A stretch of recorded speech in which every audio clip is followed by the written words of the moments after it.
क्या पढ़ना हम लोग को? वास्तविक संख्या। ठीक है, ठीक है, वास्तविक संख्या। ठीक है, तो वास्तविक संख्या का मतलब क्या होता है सबसे पहले चीज। ठीक है, तो इसमें हम लोग एकदम फास्ट करेंगे। वास्तविक संख्या में, वास्तविक संख्या का मतलब यह होता है कि जो वास्तविक में होता है। इसमें कुछ संख्याएं होती है। क्या होती है? कुछ संख्या होती है, जिसको में पहला संख्या होता है प्राकृत संख्या। क्या होता है? प्राकृत संख्या। तो प्राकृत संख्या किसको किसको कहते हैं? 1 2 3 4 5 जो भी है इनफिनाइट हो जाता है, उसका कहते हैं हम लोग प्राकृत संख्या कहते हैं। ठीक है, उसके बाद होता है, इसके बाद एक होता है पूर्ण संख्या। क्या होती है? पूर्ण संख्या। ठीक है, तो पूर्ण संख्या का मतलब क्या होता है? 0 1 2 3 4 5 ऐसे बहुत आगे तक जाता है, उसको क्या कहते हैं हम लोग? पूर्ण संख्या। लेकिन आपसे ये पूछा जा सकता है कि सबसे छोटी प्राकृत संख्या कौन होती है? सबसे छोटी प्राकृत संख्या क्या हो सकती है? 1। तो सबसे छोटी प्राकृत संख्या होती है, सबसे छोटी प्राकृत संख्या होती है 1। ठीक है, और सबसे बड़ी कितनी होती है? सबसे बड़ी अनंत होती है, इनफाइनाइट होती है। ठीक है, पूर्ण संख्या में सबसे छोटी पूर्ण संख्या क्या होती है? सबसे छोटी पूर्ण संख्या होती है 0। ठीक है, चलिए उसके बाद आती है, एक होता है पूर्णांक संख्या। क्या होती है? पूर्णांक संख्या। पूर्णांक संख्या का मतलब ये होता है जिसमें प्लस माइनस दोनों संख्याएं होती है। ठीक है, एक होती है ऋणात्मक और ऋणात्मक। ठीक है, बीच में होता है 0, उसका होता है धनात्मक। ठीक है, अब आई बात। तो यहाँ पे अगर हम बात करते इधर, तो -1 -2 3 मान लीजिए, -4 -5 -6, इस सारी चीजें हैं जो ऋणात्मक होती है। ठीक है, और 0 ना तो धनात्मक होती है ना ही ऋणात्मक होती है। ठीक है, उसके बाद क्या होती है? 1 2 3 4 5। ठीक है, आगे तक जाएगा ये। ठीक है, तो पूछा जाएगा आपसे कि 0 एक धनात्मक संख्या है कि पूरा ऋणात्मक संख्या है? 0 एक धनात्मक संख्या है कि ऋणात्मक संख्या है? क्या है? 0 ना धनात्मक संख्या है और ना ही ऋणात्मक संख्या है। अगर ऑप्शन में दिया हो दोनों, तो दोनों लगा देंगे, और नहीं तो अगर क्वेश्चन में जाए कोई नहीं, टेंशन लगा देंगे कोई नहीं। ठीक है, तो आपसे पूछा जाता है कि प्राकृत संख्या और पूर्ण संख्या पूर्णांक संख्या होती है। ठीक है, तो देखिए, तो ये जितनी संख्याएं हैं सब सब संख्या इसमें आ गया कि नहीं आ गया? जब सब संख्या आ गया तो इसको क्या कहेंगे हम लोग? पूर्णांक संख्या कहेंगे। ठीक है, चलिए उसके बाद ये एक सम संख्या। क्या होती है? सम संख्या। सम संख्या का मतलब क्या होता है? ऐसी संख्या जो जिसके लास्ट में क्या हो, 0 2 4 6 8 हो, उसका होती है सम संख्या। यानी कि किसी भी संख्या के लास्ट में क्या हो, 0 हो 2 हो 4 हो 6 हो 8 हो, तो क्या होती है? सम संख्या होती है। ठीक है, उसके बाद या फिर ऐसी संख्या जो 2 से पूरी पूरी विभाजित हो जाए, उसे क्या कहते हैं हम लोग? क्या कहते हैं? सम संख्या। उसके बाद ये विषम संख्या। क्या होती है? विषम संख्या। ठीक है, तो विषम संख्या का मतलब होता है कि ऐसी, देखिएगा, 1 3 5 7 9। ठीक है, 1 3 5 7 9 ऐसी संख्या है। ठीक है, जिसके लास्ट में क्या हो, 1 हो 3 हो 5 हो 7 हो 9 हो, संख्या क्या कहलाती है? विषम संख्या कहलाती है। या फिर ऐसी संख्या जो 2 से पूरी पूरी विभाजित ना हो, उसे क्या कहते हैं हम लोग? विषम संख्या कहते हैं। ठीक है, इसके बाद होती है एक अभाज्य संख्या। क्या होती है? अभाज्य संख्या होती है। तो अभाज्य संख्या का मतलब ये होता है कि ऐसी संख्या है जो किसी संख्या से नहीं घटे, या तो खुद से कटेगा नहीं तो 1 से कटेगा। किससे कटेगा? खुद से कटेगा नहीं तो 1 से कटेगा, उसे क्या कहते हैं हम लोग? अभाज्य संख्या। या फिर एक तरीके से भी कह सकते हैं ऐसी संख्या जिसका गुणनखंड क्या हो? 2 हो। क्या हो? 2, ना 2 से ज्यादा हो और ना 2 से कम हो, उसे क्या कहते हैं हम लोग? अभाज्य संख्या। मतलब क्या, देखे तो एक अभाज्य संख्या है? नहीं है। क्यों नहीं है? क्योंकि इसके पास गुणनखंड सिर्फ 1 है। ठीक है, वही 2 है, ये बिल्कुल है। ठीक है, 3 है, 3 भी है। ठीक है, 4 है? नहीं, 4 नहीं है, क्योंकि इसके पास क्या है? 2 से भी कटेगा, 1 से भी कटेगा और 4 से भी कटेगा। तो जो संख्या 2 से अधिक, जिस संख्या के पास 2 से अधिक गुणनखंड हो, जिस संख्या के पास 2 से अधिक गुणनखंड हो, उसको क्या कहते हैं हम लोग? भाज्य संख्या कहते हैं। क्या कहते हैं? भाज्य संख्या। यानी कि ये 4 जो है क्या हो जाएगा? भाज्य संख्या हो जाएगा। हो जाएगा नहीं हो जाएगा? ठीक है, और उसके बाद देखिए तो 5 यहाँ पे आ जाएगा। 5 एक अभाज्य संख्या होगा, 1 और 5 6 क्या हो जाएगा? भाज्य संख्या। ठीक है, तो अब आपसे पूछा जाएगा सबसे छोटी अभाज्य संख्या कौन सी होती है? सबसे छोटी अभाज्य संख्या कौन सी होती है? 2। सबसे छोटी भाज्य संख्या कौन सी होती है? 4। क्या होती है? 4। ठीक है, उसके बाद आती है, एक होती है सअभाज्य संख्या। क्या होती है? सअभाज्य संख्या का मतलब क्या होता है? सअभाज्य संख्या का मतलब ये होता है ऐसी दो संख्या है ऐसी दो संख्या जिसका मौसा कितना हो, एक हो। ऐसी दो संख्या जिसका मौसा कितना हो, एक हो, उसे क्या कहते हैं हम लोग, सभाज्य संख्या। मतलब क्या है देखिए तो 3 और 5 ये क्या है, इसका मौसा निकालिएगा तो सभाज्य संख्या निकलेगा कि नहीं निकलेगा। जैसे ऐसे भी लिख सकते हैं 3 और 4 लगातार प्राकृत संख्याओं का मौसा कितना होता है, लगातार प्राकृत संख्याओं का मौसा कितना होता है, एक। लगातार सम संख्याओं का मौसा कितना होता है, दो। क्या होता है, दो। जैसे कि मान लीजिए सम संख्या का मतलब क्या है, याद रखिएगा हमने लिखा 2, 2 के बाद 3, 3 के बाद 4, तो ये हमारा सम संख्या थोड़ी ना हुआ। इसका दोनों का मौसा निकलेगा तो क्या निकलेगा, दो निकलेगा कि नहीं निकलेगा। यानी कि प्राकृत लगातार, लगातार यानी कि क्रमिक दिया जाता है, उसमें सम संख्याओं का मौसा कितना हो जाएगा, दो। अब विषम संख्याओं का मौसा कितना हो जाएगा, सॉरी अभाज्य संख्याओं का मौसा कितना हो जाएगा, एक। ठीक है। और ये सारी की सारी संख्या मिलाकर के क्या बन जाती है, हमारी परिमेय संख्या बन जाती है। क्या बन जाती है, परिमेय संख्या बन जाती है। ठीक है, चलिए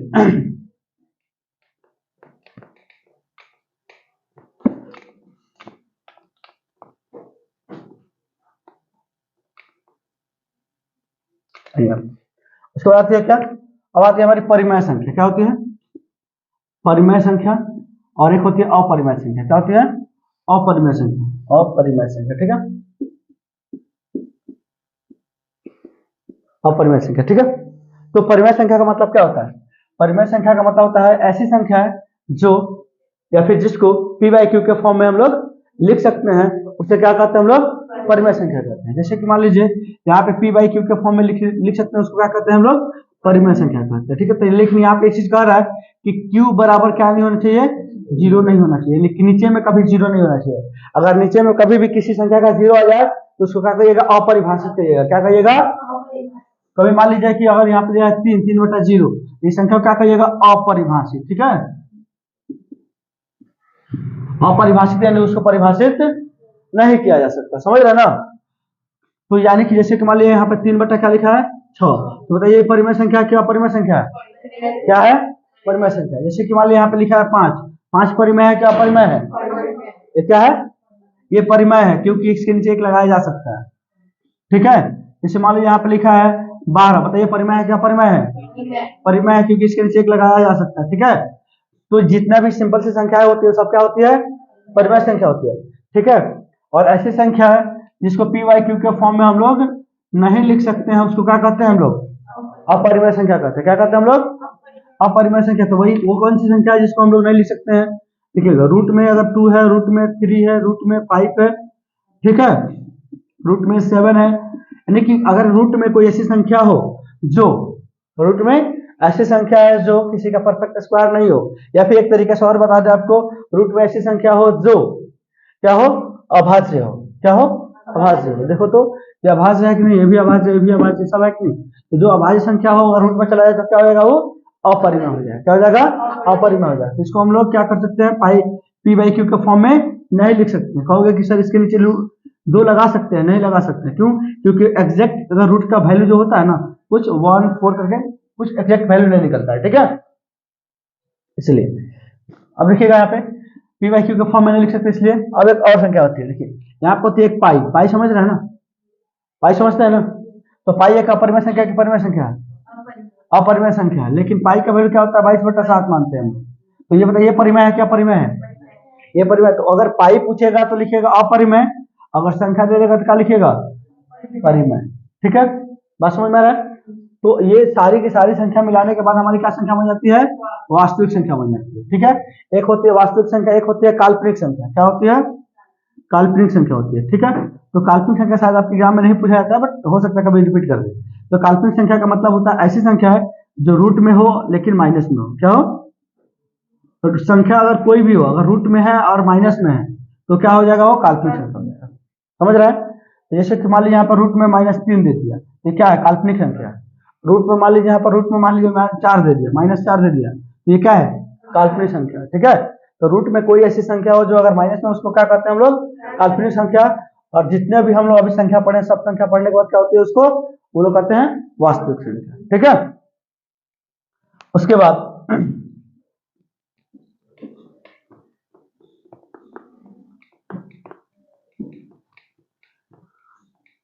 इसमें देता है क्या कि आप जैसे कि अब इसमें कुछ संख्या दे देगा, कहेगा कि इसका क्या निकलेगा, इस चैप्टर में हम लोग क्या पढ़ते हैं, मौसा निकालने के लिए पढ़ते हैं। मौसा कैसे होता है, गुणनखंड कैसे निकाला जाता है, परिभाषित और root two root three proof कैसे किया जाता है, यही ना पढ़ना इसमें। तो जैसे क्या देखिएगा, हम लोग फर्स्ट में पढ़ना है a equal to B Q plus R पढ़ना होता है। a equal to B Q plus R का मतलब क्या होता है, जैसे कि मान लीजिए हमारी दो संख्याएं दी होती है, दो संख्याओं में से अगर बड़ी संख्या मान लीजिए यहाँ पे 3 दिया है, यहाँ पे 5 दिया है, तो ये 5 जो है बड़ा संख्या इसमें, तो a का वैल्यू हो जाएगा, छोटा क्या हो जाएगा, b का वैल्यू हो जाएगा। ठीक है, ये कहा जाता है a equal to B Q plus R. इसको सूत्र को क्या कहता है, यूक्लिड डिवीजन, यूक्लिड ना यूक्लिड विभाजन, विभाजन एल्गोरिथम। ठीक है, इसको क्या कहते हैं, यूक्लिड विभाजन एल्गोरिथम। ठीक है, आपसे पूछा जाएगा यूक्लिड विभाजन एल्गोरिथम तो क्या कहिएगा, a equal to B Q plus are.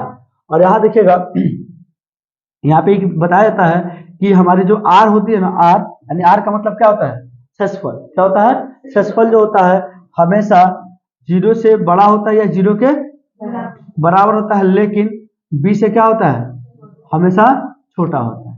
जैसे कि एक बात करिएगा, यहाँ पे 4 ले लिए, यहाँ पे 5 ले लिए। ठीक है, ये अगर 4 को 2 से भाग करते हैं, 5 को भी 2 से भाग करते हैं, ठीक है, तो 2 दूना क्या हो जाएगा 4, शेषफल क्या आ गया 0। यहाँ पे देखोगे 2 दूना 4, शेषफल आ गया 1। देखो शेषफल हर केस में क्या होगा, या तो 0 आएगा और नहीं तो जो भी संख्या से भाग दे रहा हूं उससे छोटा आएगा ना। इसीलिए कहा जाता है कि जिस यहाँ पे 0 जो है हमेशा r के बराबर या r से बड़ा हो सकता है, सॉरी r जो है 0 के बराबर या 0 से बड़ा हो सकता है, लेकिन b से छोटा हो। ठीक है, और इस यूक्लिड विभाजन विधि हम लोग क्यों किस चीज को प्राप्त करने के लिए इस्तेमाल करते हैं, क्या निकालने के लिए, मौसा इस्तेमाल, मतलब कि इसको इस्तेमाल करते हैं यूक्लिड डिवीजन लेमा, यानी कि यूक्लिड विभाजन एल्गोरिथम का प्रयोग हम लोग मौसा निकालने के लिए करते हैं। क्या करने के लिए करते हैं, मौसा निकालने के लिए करते हैं। ठीक है, इतनी बात समझ में आई। ठीक है, अब उसके बाद जैसे कि अब आगे बढ़ेंगे, हम लोग को कोई संख्या दे देती है, कहते हैं कि बताओ बाबू ये शांत है कि अशांत है, शांत है कि अशांत है। तो आप लोगों को मैंने बताया था कि दो संख्या ऐसी होती है। ठीक है, हम लोग क्वेश्चन आपको नहीं कराएंगे हम, लेकिन क्वेश्चन नहीं कराएंगे, लेकिन मोटा मोटी सारा ओवरव्यू आपको दे देंगे ताकि आपका ऑब्जेक्टिव अच्छे तरीके से क्लियर हो जाए।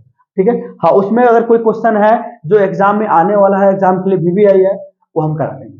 ठीक है, देखिए ये बात सही है। उसके बाद कह रहा है कि कोई संख्या दे दिया, कह रहा है कि बताइए कि ये शांत है कि अशांत है। तो अब देखिएगा यहाँ पे, जैसे कि मान लीजिए यहाँ पे 3 बट्टा क्या दे दिया, 8 दे दिया, और ये पूछ रहा है कि शांत है कि अशांत है। क्या है, शांत है। शांत क्यों है, क्योंकि देख रहे हैं हम 8 को तोड़ेंगे, 8 को तोड़ेंगे तो देखिए तो 2 चौका 8, 2 दूना 4, 2 एकम 2। ठीक है, अब देखो या हम शांत होने के लिए क्या पढ़े थे, ऊपर में अगर कुछ भी है, ऊपर में मान लो यहाँ पे 9 है, कुछ भी उसे मतलब नहीं है, नीचे में कौन सी संख्या, हमारे यहाँ 15 दे दिया, नहीं, ऊपर वाली संख्या से हमको कोई मतलब नहीं है, तो नीचे वाली संख्या क्या करेंगे, हम लोग तोड़ेंगे। नीचे वाली संख्या को तोड़ेंगे तो देखो तो 3 पचे 15, 5 एकम 5, तो लेकिन ये शांत होगा, नहीं होगा। क्यों नहीं होगा, कि शांत होने के लिए यहाँ पे मान लीजिए हमने P लिखा, Q को हम तोड़ देते हैं, नहीं तो Q यहाँ पे देखिएगा, यहाँ पे आ जाएगा Q के पावर M इंटू Q के पावर M मत कीजिए, 5 के पावर M इंटू 2 के पावर, जब होगा तो क्या हो जाएगा, ये शांत। ठीक है, अब या फिर ऐसे लिख सकते हैं कि P का पावर P बट्टा में 5 का पावर क्या M, सिर्फ अगर 5 रहे तो भी काम चल जाएगा। ठीक है, अगर हम मान लीजिए यहाँ पर रख सकते P 2 के पावर N, तो भी हमारा काम चल जाएगा। ठीक है, अब देखिएगा यहाँ पे सिर्फ 5 रहे या सिर्फ 2 रहे या 2 और 5 दोनों रहे, तो क्या होगा, हमारी संख्या शांत होगी, और नहीं तो क्या हो जाएगी, अशांत। ठीक है, चलिए जैसे कि हम एक क्वेश्चन और कर लेते हैं यहाँ पे। अब कह देगा मान लीजिए कि 3 यहाँ पे लीजिए मान लीजिए 10 बटा में मान लीजिए यहाँ पे क्या कर दिया आपको 20, सपोज 10 बटा में 20 कर दिया, तो आप बताइए शांत है क्या अशांत है, क्योंकि देखिए 1 0 से 1 0 कट जाएगा, 1 बटा 2 बचा, तो लास्ट में नीचे 2 बचा, शांत है कि नहीं है। जैसे मान लीजिए यहाँ पे हो गया हमारा कि 33 बट्टा में 25, 33 बट्टा क्या है 25, तो 25 को आप तोड़िएगा, 33 को तो छूना नहीं है, 33 को तोड़िए, 25 को तोड़िएगा तो क्या होता है 50 25। तो 23 का 33 बट्टा में क्या हो जाएगा 5 की पावर 2। देखिए शांत है क्या शांत है? शांत। तो आई होप कि शांत अशांत भी आप लोगों को समझ में आ गया होगा। ठीक है, और इससे ज्यादा आपको एग्जाम में ज्यादातर नहीं पूछा जाता है कि आपको क्या करना है। ठीक है, और एक इसी में और पूछा जाता है। ठीक है, क्या देखिएगा, भाज्य बराबर क्या होता है, भाजक गुने भागफल। हाँ, भाजक गुने यहाँ पे भागफल प्लस में क्या हो जाएगा शेषफल। ठीक है, भाज्य बराबर भाजक गुने भागफल प्लस। ठीक है, तो ये हो जाता है। तो यहाँ नहीं कि हम लोग भाग जिसको भाग करते हैं उसको क्या कहते हैं हम लोग पी एक्स, या जिसमें भाग देते हैं उसको क्या कहते हैं हम लोग पी एक्स। ठीक है, और जिससे भाग देते हैं उसको क्या बोलते हैं हम लोग जी एक्स। भाग देने के बाद जो आता है उसको बोलते हैं क्यू एक्स, और उसके बाद जो बचता है उसको क्या करते हैं हम लोग आर एक्स। ठीक है, तो यानी कि भाज्य बराबर भाज्य बराबर भाजक गुने भागफल प्लस शेषफल, यानी कि पी पी एक्स बराबर क्या होता है जी एक्स गुने Q X plus R X. इस संख्या में एक चीज और पढ़ना रहता है हम लोग, क्या पढ़ना रहता है कि पहली संख्या गुने दूसरी संख्या क्या होती है, पहली संख्या गुने दूसरी संख्या। ठीक है, बराबर क्या होता है लॉसा गुने। ठीक है, क्या होता है पहली संख्या गुने दूसरी संख्या बराबर क्या हो जाएगा लॉसा गुने मौसा। ठीक है, यानी कि आपसे कहा जाएगा पहली संख्या मान ली हमारा ए हो गया। ठीक है, और दूसरी संख्या क्या हो गया बी हो गया, नहीं दूसरी संख्या हमारा बी हो गया। तो आप कहेगा ए और बी का लॉसा क्या होगा, ए और बी का लॉसा क्या हो जाएगा ए बी। जिसको गुना कर देंगे तो ए भी हो जाएगा, नहीं हो जाएगा। ठीक है, तो या फिर एक ऐसे भी कह सकता है कि ए और बी का लॉसा का गुणनफल क्या होगा। इसके मान लीजिए आप कह देगा लॉसा ए और बी बराबर मान लीजिए 5 दे दे। ठीक है, और क्या कहेगा यहाँ पे मौसा ए और बी का कितना होगा मान लीजिए 3 हो गया सपोज मान लीजिए। अब से कहेगा कि पहली संख्या गुने दूसरी संख्या का, पहली संख्या और दूसरी संख्या का गुणनफल कितना होगा, क्या बोलिएगा पहली संख्या और दूसरी संख्या का गुणनफल कितना होगा 15 होगा। क्यों, क्योंकि आपको पता है कि लॉसा गुने मौसा होता है किसकी संख्या के बराबर, पहली संख्या गुने दूसरी संख्या के बराबर होता है। तो 5 गुने 3 कितना हो जाएगा 15। ठीक है, ये मत कहिएगा इस केस में कि ए और बी, कह सकते हैं इन्हें कहिएगा कि ए और बी किसका क्या हो जाएगा गुणनफल है, क्योंकि पहली संख्या ए है संख्या बी है, तो ए और बी इसका गुणनफल थोड़ी ना होगा, तो गुणनफल कितना हो जाएगा 15। ठीक है, या फिर ऐसा अगर दिया हमारे ए और बी ऑप्शन में दिया है तो ये हो सकता है। ठीक है, चलिए अब अगर आपसे कह दे सब कुछ दे देता है कि पहली संख्या दिया हुआ है ना, यानी क्या देखिएगा यहाँ पे अगर आपको पहली संख्या निकालने के लिए बोल दे तो क्या करिएगा, आप करिएगा ना लॉसा गुने मौसा बट्टा में क्या हो जाएगा दूसरी संख्या। यानी कि कहने का अर्थ क्या है, जो संख्या के बारे में आपसे पूछा है उस संख्या को सेपरेट कर लीजिए। जैसे आपसे पूछेगा कि दूसरी संख्या क्या होगा, तो यहाँ पे दूसरी संख्या लिखना है निकालना है। ठीक है, क्या करेंगे हम लोग लॉसा गुने मौसा बट्टा में पहली संख्या। ठीक है, नहीं जो देखो दूसरी निकालना है तो पहले नीचे जाएगा, पहले निकालना है तो दूसरी नीचे जाएगा। अगर आपसे पूछ रहा है लॉसा का वैल्यू कितना होगा, तो लॉसा बराबर क्या निकलेगा आपको पहली संख्या गुने दूसरी संख्या बट्टा में मौसा। ठीक है, आपसे अगर पूछा जा रहा है मौसा बराबर क्या होगा तो क्या लिखिएगा पहली संख्या गुने दूसरी संख्या बट्टा में लॉसा। ठीक है, इससे आपका सारा काम हो जाएगा, इसके आगे आपसे एग्जाम में नहीं पूछा जाएगा। ठीक है, सिद्ध करने वाला जो है √2 √3 तो मैं आपको पढ़ा चुका हूं, और आप क्या उसको पढ़िए। ठीक है, क्योंकि एक ही चीज को बार बार रिपीट नहीं ना करेंगे।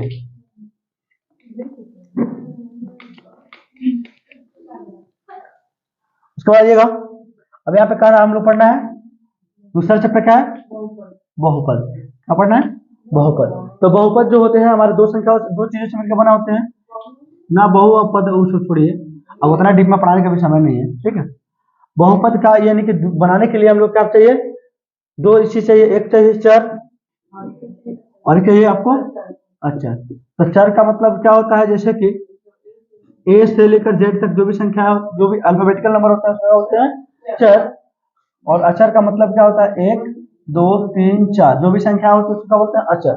तो चर का मतलब क्या होता है, वो बदलने वाला आता है। अचर का मतलब क्या होता है, वो बदलने वाला नहीं होता है। ठीक है, जैसे कि मान लीजिए यहाँ पे क्या लिखा है, इसमें से आप ले लिए एक्स, यहाँ पे ले लिया क्या टू, ये दोनों को जब गुना कीजिएगा क्या हो जाएगा, ये टू एक्स। जब ये टू एक्स एक साथ हो जाएगा ना, तो क्या हो जाएगा, ये एक पद बन जाएगा। क्या बन जाएगा, पद बन जाएगा। ठीक है, उसी तरीके से अगर मान लिया हमने लिया थ्री और वाई, तो एक पद तो ये भी है ना। अगर यहाँ पे एक पद, यहाँ पे एक पद, यहाँ पे अगर ये दोनों पद को अगर हम एक साथ जोड़ देते हैं, ठीक है, मान लीजिए दोनों पदों को अगर हम एक साथ जोड़ देते हैं तो कितने पद हो गए, दो। यहाँ पे मान लिया हमने पांच भी कर दिया, तो अब कितना पद हो गया, तीन। तो यानी कि अब पद समझ में आ गया है, प्लस माइनस से जुड़े जुड़े जाते हैं, उसका क्या बोलते हैं हम लोग, पद होता है। ठीक है, जैसे देखिएगा अगर मान लीजिए जिसके पास अगर एक पद है उसको क्या बोलते हैं, एक पदीय। ठीक है, एक पदीय बोलते हैं जिसके पास दो पद है। जैसे मान लीजिए थ्री वाई हो गया और प्लस मान लीजिए फाइव हो गया, इसको क्या करेंगे हम लोग, द्विपदीय। ठीक है, और जिसके पास तीन को पद उसको क्या बोलेंगे, त्रिपदीय। ठीक है, अच्छा, इसके बाद ये समझ में आ गया, तो एक पदीय, दो पदीय, त्रिपदीय। ठीक है, उसके बाद हम लोग क्या करेंगे, अब ये देखेंगे कि कौन सा हमारा रैखिक है, कौन सा द्विघात है और कौन सा त्रिघात है। यानी कि रैखिक की बात करें तो रैखिक हम उस संख्या को बोलते हैं, रैखिक बहुपद क्या बोलते हैं, रैखिक बहुपद को हम उसको बोलते हैं जैसे का चर का मान क्या हो, एक हो या कुछ भी ना हो। जैसे मान लीजिए टू, यहाँ पे टू एक्स प्लस थ्री, ये बताइए रैखिक है कि द्विघात है कि त्रिघात है, रैखिक है, क्योंकि यहाँ पे एक्स का पावर एक है, या मान लीजिए कुछ भी नहीं है। ये मत देखिएगा कि अगर इसका पावर जीरो है, तो देखिए किसी भी संख्या का पावर अगर जीरो हो जाए तो उसका वैल्यू कितना होता है, एक। यानी कि देखिए दो तीन पांच चार कुछ भी है, इसका पावर कितना है, जीरो, इसका वैल्यू कितना हो जाएगा, एक। चाहे कितना भी बड़ी संख्या हो, अगर उसका पावर क्या दिया हो, क्या दिया हो, जीरो, तो उसका वैल्यू कितना हो जाएगा, एक। कितना हो जाएगा, एक। तो ये समझ में आया रैखिक बहुपद का मतलब कि हाईएस्ट पावर कितना होनी चाहिए, यहाँ पे एक होनी चाहिए, कुछ भी नहीं होना चाहिए। ठीक है, सपोज मान लो दो का पावर एक कितना के बराबर है, दो के पावर एक कितना के बराबर है, दो, क्योंकि दो को एक के बार गुना में करोगे दो ही आएगा ना। तो अगर पावर एक दिया हो या पावर एक नहीं दिया हो, क्या फर्क पड़ता है, इसलिए यानी कि ये क्या हो जाएगा हमारा रैखिक बहुपद। उसके बाद आता है हमारा क्या, द्विघात बहुपद। द्विघात बहुपद का मतलब क्या होता है, जिसका घात क्या हो, दो हो। यानी कि two X square plus three X plus five. यानी कि इसका इसका कहेगा व्यापक रूप क्या है, रैखिक बहुपद का व्यापक रूप रूप क्या है, आप कहिएगा ए एक्स प्लस बी, क्या हो जाएगा, ए एक्स प्लस बी। ठीक है, चलिए अब यहाँ पे देखिएगा द्विघात बहुपद में, द्विघात बहुपद में देखिए तो यहाँ पे क्या होगा, सबसे बड़ी घात कितनी हो गई, तीन, सॉरी दो हो गई, क्या हो गई, सबसे बड़ी घात इस यहाँ पे हो गई दो। तो यहाँ पे देखिए एक हो सकता है कि five x plus three x square plus seven. अब ये द्विघात है, क्यों है, क्योंकि यहाँ पे हाईएस्ट पावर क्या है, पूरे पूरे बहुपद में कहीं भी देख लो, सबसे ज्यादा हाईएस्ट पावर दो है तो द्विघात है, हाईएस्ट पावर तीन है तो त्रिघात है। ठीक है, अब देखो इस तरीके का अगर बहुपद दिया रहता है जैसे ए एक्स प्लस बी, इसको रैखिक बहुपद तो कहते हैं, लेकिन इसको शुद्ध भी कहते हैं, क्या कहते हैं हम लोग, शुद्ध समीकरण, शुद्ध बहुपद, इस तरीके का रहता है। ठीक है, और इस तरीके का जब होता है ना, इस तरीके का द्विघात तो काव्य करेंगे, देखिए इसको क्या कहते हैं हम लोग, अशुद्ध या फिर मिश्रित। बात समझ में आ रहा है, मिश्रित मतलब मिला। ठीक है, लेकिन दोनों केस में देखिएगा, इस केस में a बराबर जीरो नहीं होना चाहिए, इस केस में a बराबर b बराबर जीरो नहीं होना चाहिए। क्या नहीं होना चाहिए, a और b बराबर क्या नहीं होना चाहिए, जीरो नहीं होना चाहिए। इसमें b बराबर जीरो हो सकता है, b बराबर जीरो हो सकता है, तो यानी कि यहाँ पे b जीरो लिख करके क्या लिख सकते हम लोग, c, x प्लस c। ठीक है, यानी कि रैखिक बहुपद समझ में आ गया, द्विघात बहुपद समझ में आ गया। उसके बाद क्या करेंगे हम लोग, त्रिघात बहुपद होगा। ठीक है, त्रिघात बहुपद का मतलब क्या हो जाएगा, थ्री, सेवन एक्स का power three, four X square, two X plus 1। देखो तो इसमें से सबसे बड़ी घात कौन है? 3। सबसे बड़ी घात क्या होगी? तो ये क्या हो जाएगा? त्रिघात। अब आपसे पूछा जाता है, मान लीजिए यहाँ पे 7x⁵ plus 2x⁴ plus 3x⁴, मान लीजिए यहाँ पे 2x² प्लस 5x प्लस 9, मान लीजिए इस तरीके से दे दिया है। और इस बहुपद में पूछा जाएगा बहुपद का घात कितना है? बहुपद का घात कितना है? कितना है? 5। इसमें सबसे बड़ी घात कितनी है? 5। जो सबसे बड़ी घात होती है वो क्या कहलाती है? बहुपद का घात। ठीक है। अब इसका ये तो व्यापक रूप इसका देख लिए, लेकिन द्विघात बहुपद का व्यापक रूप क्या होता है? ax² plus bx plus c, बराबर में 0 मत लगाइएगा। ठीक है। ये यदि आपको इसका व्यापक रूप क्या हो जाएगा? ax³ ठीक है bx² cx प्लस c। ठीक, इतना बात समझ में आया। उसके बाद हम लोग को ये करने के बाद हम लोग को पूछा जाता है कि इसका शून्यक क्या होगा? शून्यक मतलब जानते हो? शून्यक का मतलब क्या होता है? एक्स और वाई का वो वैल्यू जिसको किसी बहुपद में रखने से वो बहुपद का मान क्या हो जाता है? 0 हो जाता है। उसे क्या कहते हैं? शून्यक कहते हैं। क्या कहते हैं उसको? शून्यक। यानी कि एक्स या वाई या किसी भी अचर का, अच्छा किसी भी चर का मान बहुपद में रखने से अगर बहुपद का मान क्या हो जाए?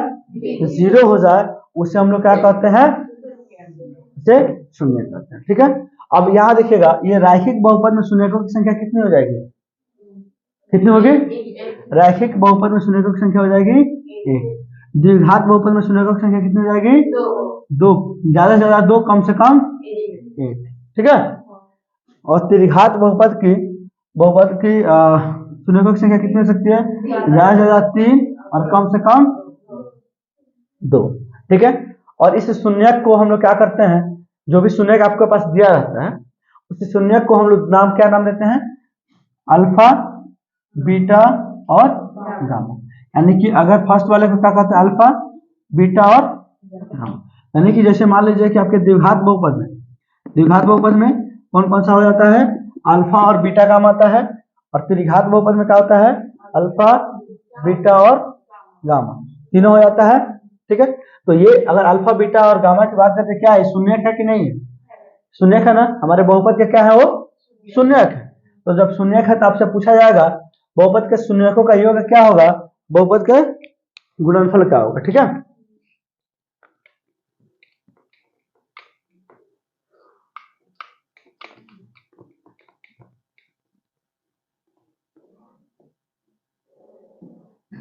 ठीक है। देखिए अल्फा, बीटा और गामा इसका शून्यक होते हैं। ठीक है। तो आपसे पूछा जाएगा शून्यकों का योग क्या होगा? ठीक है। शून्यकों का योग किसमें पूछा जाएगा? द्विघात में, द्विघात बहुपद में। ठीक है। द्विघात बहुपद में शून्यकों की संख्या कितनी होगी? 2, अल्फा और बीटा। ठीक है। तो शून्यकों का योग का मतलब क्या लिखेंगे? Alpha plus beta. ठीक है। अब आपसे पूछा जाएगा कि शून्यकों का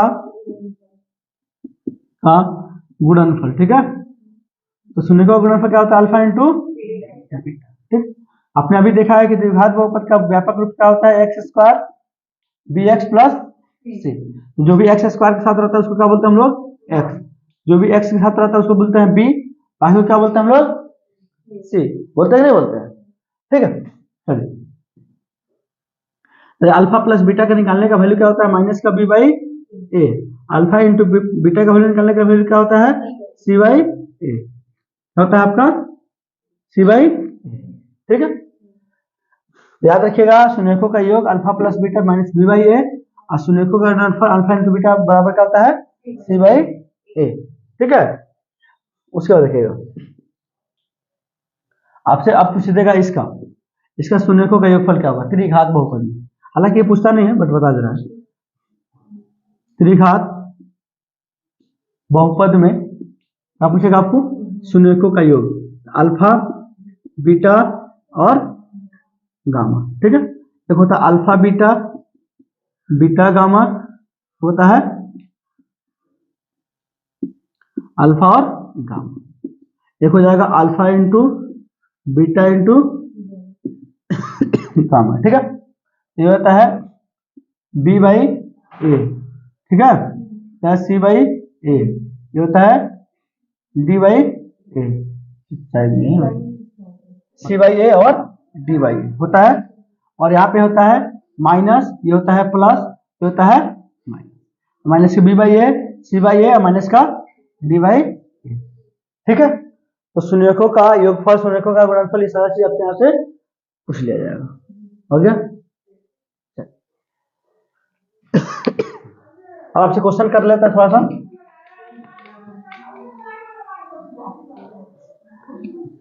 अब आपसे, ठीक है, इसमें से कुछ और चीजें पूछी जा सकती है। देखिएगा कुछ और क्या पूछा जा सकता है यहाँ पे, बहुपद के जगह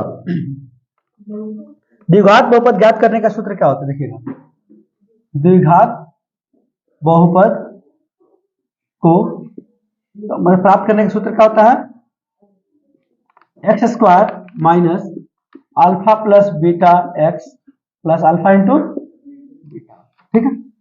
और एक क्वेश्चन ये है आपका, आपसे पूछेगा अल्फा प्लस नहीं, ठीक है, 1 by alpha plus 1 by beta का मान क्या होगा, ठीक। उसके बाद पूछेगा alpha square plus beta square का वैल्यू क्या होगा। एक बार पूछेगा अल्फा बाई बीटा और प्लस बीटा बाई अल्फा का मान क्या होगा। इस तरीके का क्वेश्चन आपको एग्जाम में जरूर देखने को मिलेगा, ठीक है। कोई भी चीज आपको देखने को जरूर मिलेगा इस तरीके का क्वेश्चन। तो इसका लिखिएगा, इसका हो जाएगा माइनस का बी बाई सी, क्या हो जाएगा इसका माइनस का बी बाई सी। लेकिन इसका क्या हो जाएगा, A square plus B square, alpha square plus beta square का वैल्यू क्या होगा, बी स्क्वायर माइनस 2ac बटा में सी स्क्वायर बता रहे हैं। अल्फा प्लस बीटा का इसका वैल्यू क्या होगा, बी स्क्वायर माइनस 2ac बटा में ac, ठीक है। ये अल्फा प्लस बीटा का वैल्यू हो जाएगा, क्योंकि देखो आपको पता है क्या, अल्फा प्लस बीटा का value alpha square plus beta square का वैल्यू क्या होगा। उसको पूरा प्रूफ करने के बाद आपका है बी स्क्वायर माइनस 2ac बटा में सी स्क्वायर, ये इसका होता है बी स्क्वायर माइनस 2ac बटा में ac, ठीक है। ये आपको इस तरीके से, इसको कहते हैं हम लोग एक्स, इसको कहते हैं एक्स एक्सिस, वाई इसको कहते हैं वाई, ठीक है। तो इसमें आपको ग्राफ में पूछ देगा आपको कि क्या नाम है इसका, शून्य कितना होगा, ठीक है, बता रहे हैं। देखिएगा यहाँ पे इसी के मामले में आप 0 लिखा, 1 1 2 3 -1 -2 -3 1 सॉरी 1 2 3, कुछ भी दे देगा, कोई दिक्कत नहीं उससे, ठीक। नंबर आप नंबर नहीं भी लिखिएगा तो कोई बात नहीं, छोड़ जाते, नंबर मत लिखिए। हाँ, आपसे ऑब्जेक्टिव में ऐसा ही क्वेश्चन पूछा जा सकता है, ठीक है। देखिएगा मान लीजिए कि अगर रैखिक समीकरण होगा, रैखिक समीकरण होगा, रैखिक बहुपद होगा, तो उसका कभी भी अगर जो लाइन खिंचाएगा ना, तब सीधा लाइन आएगा।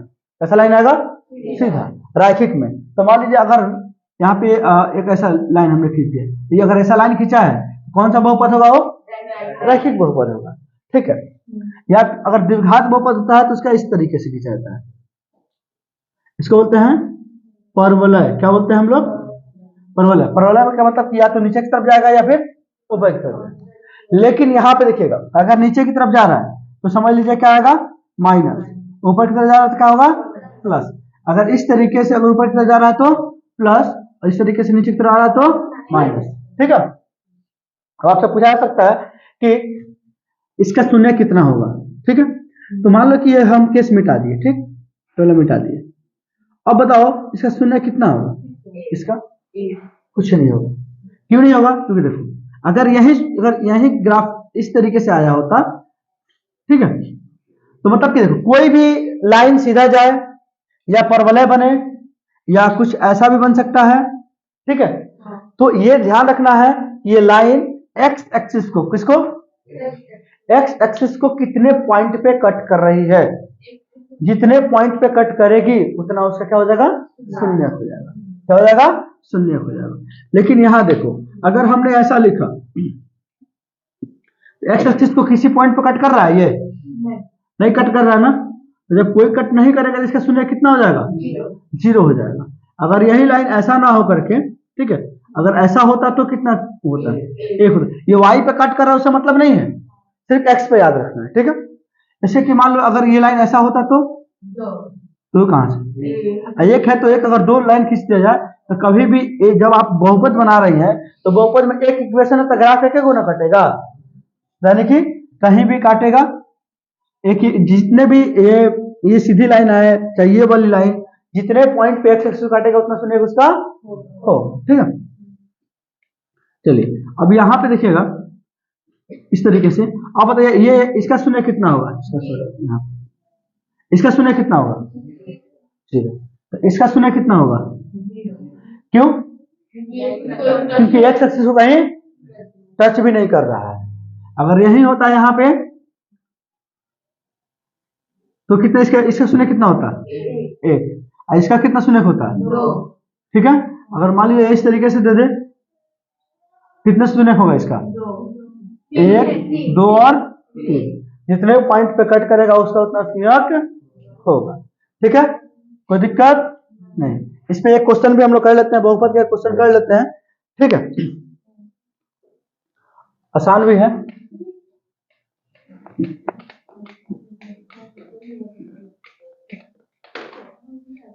यहां देखिएगा 6x² माइनस 3 माइनस 7, ठीक है, इस तरीके से होगा। अब देखिएगा आपको क्या करना पड़ेगा, सीधा करना पड़ेगा, क्योंकि आपको पता है कि x² के बाद x वाला आता है, ठीक है। तो आप लिखिएगा 6x² माइनस 7x माइनस का 3, क्या हो जाएगा? इसका 3, ठीक है। अब यहाँ पे करना क्या है आपको, फर्स्ट वाले और सेकंड वाले को क्या करना है? गुना करना। क्या करना है? गुना। तो 6 गुने 3 कितना होता है? 18। 18 को ऐसे तोड़ना है और तोड़ करके दो संख्या बनाना है। क्या संख्या बनाना है? तो दो संख्या बनाना है। उस दो संख्या को या तो तुम जोड़ के लाओ 7 या घटा के लाओ 7, ठीक है। देखो तो 2 9 18, 3 3 का 9, 3 का 3। तो देखो यहाँ पे आ गया 2 3 और 3। इसी तीनों संख्या में से दो संख्या बनाना है और दो ऐसी संख्या बनाना है कि गुना करने पे कितना, सॉरी जोड़ने पे या घटाने पे कितना आ जाए? 7, ठीक है। और मान लो 3 दूना 6 कर दे, एक संख्या बन गया। तो 6 और 3 9, 6 में से 3 गया तो 6 और 3 9, 6 में से 3 गया तो कितना बचेगा? तो ये होगा ही नहीं। तो ऐसा कर सकते हैं 3 3 का 9, 9 गुने 2, ठीक है। तो 9 गुना 18 तो हो जाएगा।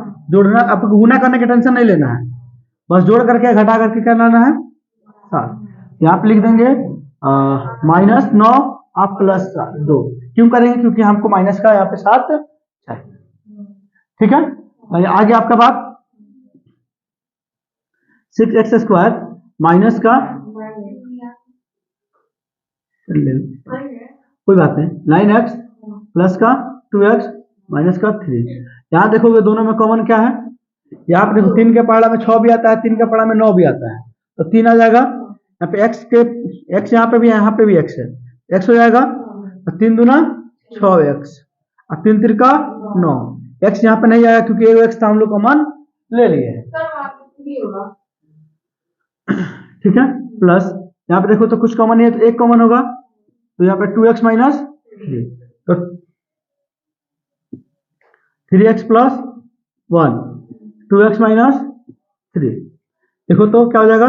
3x प्लस 1 बराबर 0, तो 3x बराबर क्या हो जाएगा?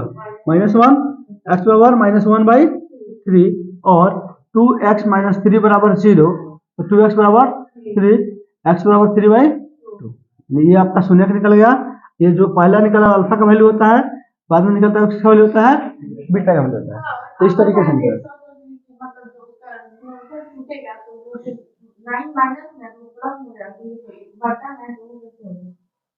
देखो शॉर्टकट ट्रिक ये जब हम बताए थे तो शॉर्टकट ट्रिक का शॉर्टकट क्वेश्चन भी होगा उस टाइप का, ठीक है। देखिए यहाँ पे टूट रहा है 9 और 2, 9 और 2 टूट तो रहा है, लेकिन देखिए कॉमन कितना निकल रहा है यहाँ पे कॉमन देखो तो बटन में क्या आ गया? 1/3 2/3 आ गया। कैसे करोगे उसको?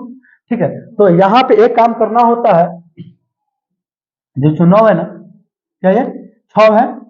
तो इस तरीके का अगर क्वेश्चन है तो 6 को फर्स्ट वाले को बड़ा वाले संख्या से, ठीक है, और ये लास्ट वाले सेकंड में जो बी के साथ है, ठीक है, यहाँ पे सी वाला, सी को क्या करेंगे 2 से, ठीक है। तो देखो तो 3 दूना 6 3 3 9, फिर भी नहीं हुआ।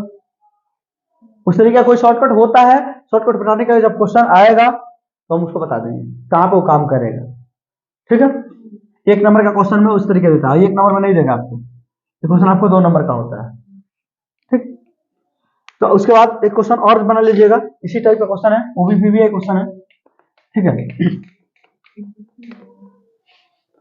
यहाँ पे क्वेश्चन और है, क्या लिखा है देखिए, 3x² - x - 4, देखने में बहुत आसान है, देखने में बहुत आसान है ना, ठीक है। देखिएगा 3 गुने 4 करिएगा कितना हो जाएगा 12, लेकिन एक बात है, इसको तोड़िएगा, तोड़ने से क्या फायदा, क्योंकि आपको जोड़ करके या घटा करके कितना लाना है 1, लेकिन 4 में से जब 3 घटेगा 1 नहीं आ जाएगा। तो यहाँ पे सिंपल सी बात है कि 3x² लिख देंगे, माइनस का 4x प्लस का 3x माइनस का 4। क्यों ऐसा करेंगे, क्योंकि 4 को -4 में से -3 घटाएंगे तो 1 ना आएगा, हाँ, ठीक है। यहाँ देखोगे कॉमन क्या निकलेगा, यहाँ पे x निकलेगा कॉमन, तो 3x - 4, यहाँ पे कुछ कॉमन निकल रहा है, नहीं निकल रहा है ना, 1, 3x - 4, तो x + 1 3x - 4, तो x + 1 बराबर 0, x बराबर क्या हो जाएगा -1, और 3x - 4 बराबर 0, तो 3x बराबर क्या हो जाएगा 4, x बराबर क्या हो जाएगा 4/3, ठीक है। ये बात समझ में आ गया आपको, ये आपका VBI क्वेश्चन है, इस तरीके का क्वेश्चन आपसे एग्जाम में पूछा जा सकता है और जाएगा, हो सकता है। एक क्वेश्चन और भी है, जैसे कि कहेगा आपसे बहुपद बनाने के लिए कह देगा, कहेगा आपके शून्यकों का योग दे दिया है, शून्यकों का गुणनफल दे दिया है क्या, हाँ 4u वाला भी शॉर्टकट में देता है, लेकिन चलिए जैसे कि मान लीजिए यहाँ पे दे दिया है, ज्यादातर ये वाला ऑब्जेक्टिव में देता है, देखिएगा t² - 15, क्या है ये t, इस तरीके का क्वेश्चन देगा है, इसका शून्य क्या होगा, तो धीरे से क्या करना है, इसको बराबर कर देना 0, तो t² बराबर क्या हो जाएगा 15, और t बराबर क्या हो जाएगा √15, एक बार प्लस एक बार माइनस, इस तरीके से क्वेश्चन ज्यादा पूछा जाता है एग्जाम में आपको बहुपद निकालने के लिए, ठीक है। अब आपसे मान लीजिए एक तरीके का और क्वेश्चन दे देते हैं, जैसे यहाँ पे दिया है शून्यकों का योग, आपसे दे दिया शून्यकों का योग, शून्यकों का योग कितना दे दिया है 1/4, ठीक है। अब शून्यकों का गुणनफल क्या दिया है माइनस, तो देखोगे x² - alpha plus beta x plus alpha into beta, तो देखो x² तो हो ही जाएगा, माइनस अल्फा प्लस बीटा का वैल्यू कितना दे दिया है 1/4 दिया है, x अल्फा इंटू बीटा का वैल्यू माइनस का 1 दे दिया है, x² - 1/4x प्लस माइनस का हो जाएगा -1, तो नीचे का 4 है, नीचे का 4 हटाने के लिए क्या करेंगे हम लोग, सब में 4 से गुना कर देंगे, तो हो जाएगा 4x² - x - 4, तो हो जाएगा आपका आंसर। तो आई होप कि आप शून्यक भी निकाल लीजिएगा, और शून्य का योगफल और गुणनफल देगा तो उसका आप बहुपद भी निकाल लीजिए, ठीक है। चलिए उसके बाद हम लोग आगे क्वेश्चन करते हैं, आगे क्वेश्चन एक और है, हाँ कौन वाला बहुपद, इसी में द्विघात समीकरण में वही बता रहे हैं, आप आगे बढ़िए ना, द्विघात समीकरण बताएंगे आपको, नहीं बात नहीं। भाग देने तुम लोग को तो आता है, आता है भाग देने, मतलब x³ - 3x² plus 5x minus का 3, इसमें भाग देना है कितना से x² - 2 से भाग देने आता है। क्या करना है, देखो यहाँ पे फर्स्ट वाला इसका ले लो, इसका फर्स्ट वाला ले लो, देखोगे यहाँ पे लिखा है x³, यहाँ पे लिखा है x², काटोगे तो क्या बढ़ेगा एक x बच जाएगा, यहाँ पे लिख लो x। अब x गुने x² क्या हो जाएगा x का पावर 3, और x गुने -2 क्या हो जाएगा -2x, जहां पे जिसका होगा वैसा ही वहां पे लिख दीजिए, ठीक है, तो हो जाएगा माइनस, होगा हो जाएगा खत्म, -3x² प्लस 7x माइनस 3। यहाँ पे अब इसका फर्स्ट ले लो, जब भी स्टेप करेंगे उसका दोनों का फर्स्ट लेंगे, ठीक है। -3x², यहाँ पे क्या है x², x² कट के क्या बचा, माइनस का 3, यहाँ लिख दो माइनस का 3, -3 इसको गुना करोगे क्या हो जाएगा, -3x², माइनस और माइनस क्या हो जाएगा प्लस, 3 दूना 6, तो प्लस माइनस हो जाएगा खत्म, 7x माइनस 9। अब देखो तो ये कटेगा, ये ना कटेगा, तो ये आपका क्या हो जाएगा, भागफल, ये हो जाएगा शेषफल, ठीक है।